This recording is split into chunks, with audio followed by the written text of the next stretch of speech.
Yo, what up, homie? What up, man? So I'm glad I was able to, good damage. I'm glad I was able to connect with you so you could Yeah.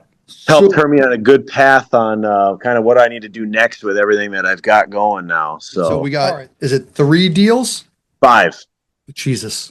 I've already closed on the first one that you were helping me strategize with. So I would talk say about, let's go through one by one because I your want, recommendations on, what I should do for like once, getting tenants in it. Do I want to hire a PM company? Do I want to maybe manage some of these myself? Just I think the insurance is big because also don't forget if they're not on title anymore, they're a lender.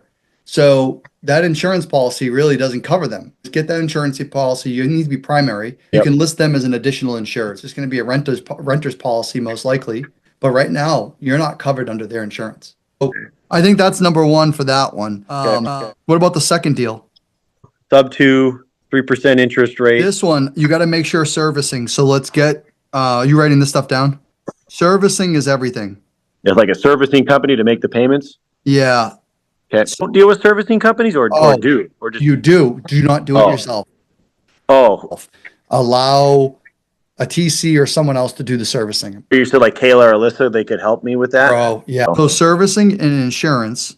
What's Now, do I just wait on their recommendation for a servicing company to talk to like Alyssa or Kayla or do I you would, have one I should go to or yeah. So what we're gonna do next is I'm gonna write down this stuff because I want to make sure you're taken care of on some of this stuff too. So, all right. So talk to me about just said rental agreements. just I'm gonna make you write down a word that you're gonna. I'll put it in the email too. I'll just put estoppel.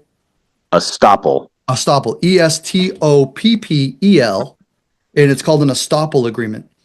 Typically, it's done in multifamily because all it is, bro, all it is it's a declaration or a document that says that, Justin and the landlord, the person you're buying it from, don't have some side ass agreement saying that, hey, man, when I move out, you said I can get all the appliances. I could take them with me. Oh, Or sure. hey, he's like, hey, he said, she said, I didn't have to give my security deposit back. They said I can use that for my last month's rent. The estoppel agreement is typically it's really just a peacekeeper to say. And then I would ask that if you're okay with the condition of the property right now, or like if this person has a security deposit, are they going to get it back when they move out? So you Sure. want to document the current condition. I'd love to know what the original condition was when this person moved in, right? Because Sure. next thing you know, it's like, I didn't make that hole in that wall. Document a move-in inspection kind of current condition. Yep, I took a bunch of pictures. I checked it out. And There's some stuff I would like to update to kind of be like a, hey, I want to raise your rent, but I would like to fix some of these hazards for you that the that's landlord good. didn't give a shit about. That's good. You So, go in and spend a few dollars. I'm going to make this place nice, but then you go yeah, and ask them for money. That's a really good landlord. Like that's you like a being good negotiation. Like, I don't want to kick you out. I do want to raise the rent, but I do see some issues that I just don't like. And as a human, I'd like to get them fixed for you because we asked them, like, are there things when we were there, or when I was there with the wholesaler, we asked, like, is there some stuff that just really bothers you that you wish the landlord would take care of? And they listed off like 3 or 4 things that are not going to be that much for me to do. And it's like, my God, yeah, why the hell are you living in Yeah, I these love that. conditions? I love that, So it's man. just like, I'd like to go, I'd like fair market rent, but I don't want to ask you to pay that or sign that with these hazards now. And it's not going to take me too much to do it. So, if I take care of that, would you sign this and then you don't have to get kicked out and then, blah, blah, blah. So that was Yeah, my thought. Zach. I love that, Zach. So thank you for doing like that's super good. Okay.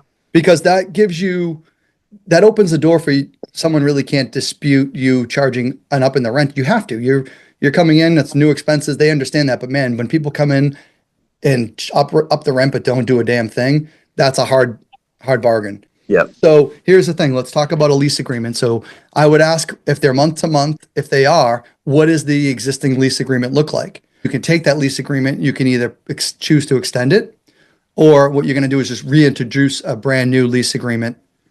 If you haven't gotten one, the landlord should provide with what their lease was. Yeah. What you could do is you can warn them a 30-day notice. And I don't know, most often it's 30-day notice that you're going to raise the rent if they're month to month. If they're month to month, you can do it. If they're still in a lease period, you can't do that. So let's plan that. All right. Yeah. So lease agreement and then notification on rent increase. What are your thoughts on collecting rent from people? It seems like everybody I talk to is like, just have them Venmo you, and I'm like, what? No, But I don't know. no. Hmm. We can set that up too, and I can show you what we have on some of that on another call. So Yeah. I'll say apartments.com. Yep. Do not collect fucking cash. Do not collect any Venmo. Yep. Just you build a portfolio or like a profile for each property, and you Yeah. attribute it to a CRM bank kind of. account that you want them to put it in. They can put their bank accounts. Dude, you do your screenings in there. You do your background checks in there. Everything's Huh. done in there, and it's done. Wow. That's cool. So it's kind of like a little CRM in a way. Exactly. Number three is a foreclosure. Saw a wholesaler in the SubTo group post to do like, what is a rent ready property? Like, I don't know how to determine that. I don't know any potential Do you have hazard. photos and stuff?